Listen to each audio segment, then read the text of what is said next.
So here's a little narrated roll with my friend and student and blue belt, Chase Lashley. He's a little smaller than me, so I'm not going to use all my weight base and pressure on him to crush him.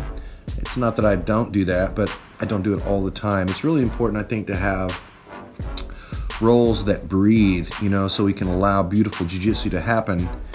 And I don't care if it's me that gets the beautiful jiu-jitsu to happen or it's my opponent. I just am concerned about beautiful jiu-jitsu.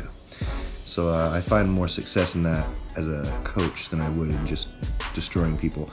But there are times that we do that. So now I move into a little X-guard situation, try to move into an Arume Ashigarame, but Chase is already clearing his knee line stuff. So I'm going to try to go to the top. I'm hugging his arm and his foot, which you can't see yet. This is going to allow me to turn a little bit and then move to the top. See his foot stuck with my left arm? So now I'm going to kind of stand up and open up the space again. This is, again, to kind of see where things move. Now he's going to invert and try to knee bar me, so I'm going to hold the leg that would go in between my legs so he can't do that. And I'm going to kind of bother his foot, the toe hold right there, just to get him to come back and address that so he's not trying to knee bar me. So now he's in a little open guard situation. He's controlling my pant with his left hand, and now it's my sleeve with his right. So do a little X pass right there. I pull his hand that was close to my hip, very close to it, and then get my grips on the collar. This looks like a choke, and it is a choke, but it's really just to let me mount. So it's kind of a distraction. Now I'm in the mounted position. I'm going to kind of fan my left shin off to a knee on belly type position, but I'm very low. It's called a low knee on belly. Now posture up to a traditional knee on belly, do a spinning arm lock to the opposite arm. And I could try to force his back on the mat right here, but he is smaller than me. And again, I think that it is more beneficial that we explore jiu-jitsu together, and there should be some give and take, some yielding. So I think that's very important for beautiful jiu-jitsu. So it's not just about smashing everybody all the time. Now he's avoiding what I call the breaks, my feet on his hips. So it's very smart. He's trying to step over it, but he can't. So he's going to set back down. I'm going to get sleeve grips on him right here, and I'm going to go back to a sweep I learned in the late 90s called the Roletta sweep. So it used to be one of my favorite sweeps. I don't use it as much anymore, but I still do use it. It requires my opponent to stand up with me having his sleeves, me having an open guard, and then I'm going to pull his sleeves like I'm going to touch his hands to the mat. He thinks his hands are going to go to the mat, and then I dump his hands towards his legs. Watch, almost on the mat, dump them, and then roll him over, mounted. This is the Roletta sweep. So now I'm in the mounted position. I'm going to shoot my hand inside the collar to try to get some things set up. You can do double and triple attacks from here. That just means that I can attack his neck or his arm. Now he kind of sets up, so I reach over his lat, keeping the collar, and this is a choke I learned from Hidon Gracie. I think I'm going to have to apply too much pressure there, so I elect to go to just a standard X choke, because it's just more efficient. And then he taps and I get that. I think it's important to loosen up the game a little bit, especially on students that are lower belt level and lower weight, because we're really explorers. That's what I like to think of us as, is like jiu-jitsu explorers. And we're trying to explore the vast landscape of jiu-jitsu, and to do that, we have to open it up a little bit, do a little yielding, have a little give and take. He shoots in for a beautiful fireman's carry. Watch, he resets his right knee right there, and then he pops up and then dumps me. Very good job. Like that. So then he controls the side control position, and I'm going to have to stay kind of calm here. There's no real bad position unless there's strikes involved, and then it's just kind of we have to change things. It's not really necessarily bad. We just have to change the position to make it good. But right now, all positions are good because no one's punching me. Now, his left arm is around my neck, but it's not fully, like his elbow's not on the ground, so I have an opportunity to try to get my head to the floor. I want to do this and try to force his left arm to go over my head so I can keep his arm out of the way, and I can do a little escape here, a little side control escape, one of my favorites.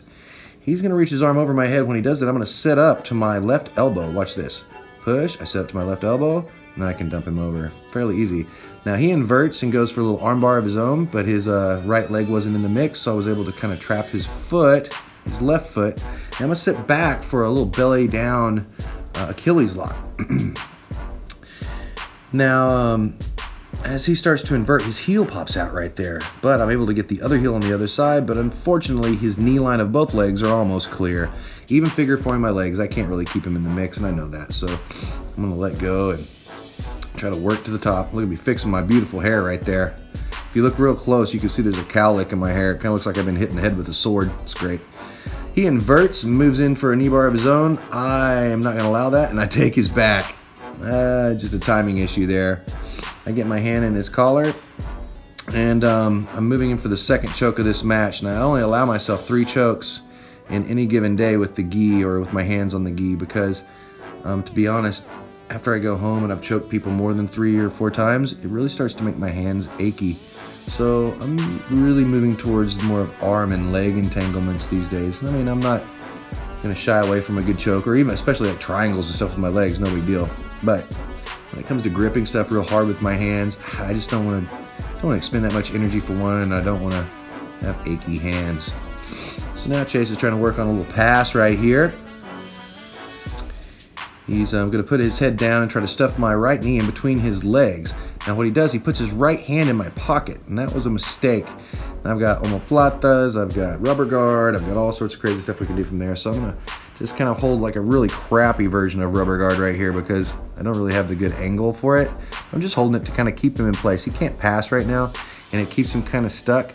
Now because his left leg is up, it's the perfect elevator sweep. I see this, so I release my foot and then move into a very classic elevator sweep. From here, I'm going to kind of posture backwards a little bit, and I have his right arm locked up in a straight arm lock right there, but you can't really see it. He's going to invert that to get out of that, and it turns into what's called an entangled arm lock. And I learned this from Sergio Pena back in Las Vegas, like in 2001.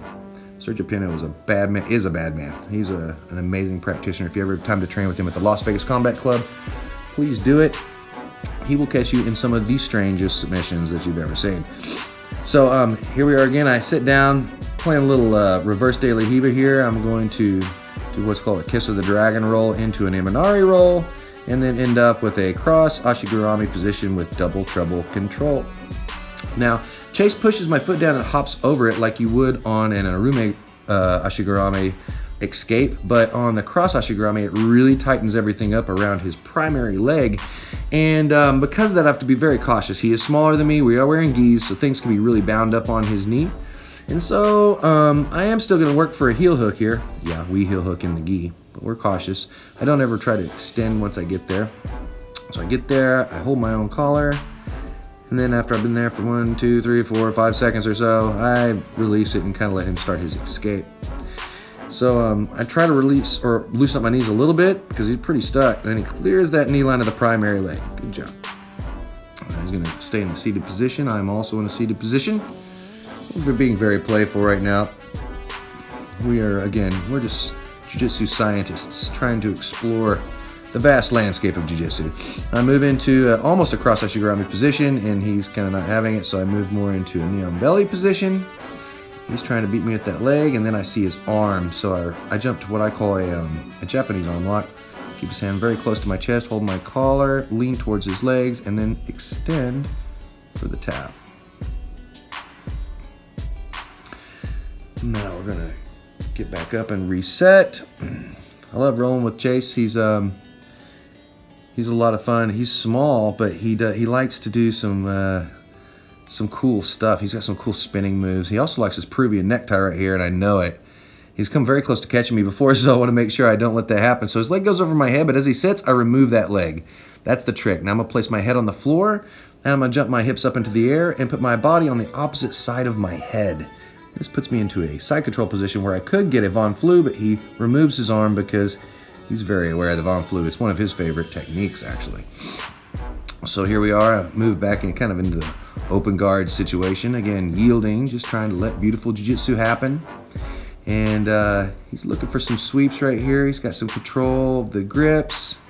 I'm going to push one leg down, try to get to something called mission control, but he's not really having it. He inverts again for this beautiful knee bar setup. Now I keep having to walk to his back with my right leg, and this prevents him from being able to knock me down, sit me on my butt. He almost has it, so he realizes that he has to change his angle, so he unlocks his legs, he changes his angle a little bit, and then he goes back into it. So watch, he locks this up and hips, hips, hips, boom, puts my hips on the ground. So now he wraps my leg for looks like an Achilles lock, and then that actually was the bell. So that was time. Thank you, Chase Lashley, for rolling around with me on the ground, and thank you guys for watching.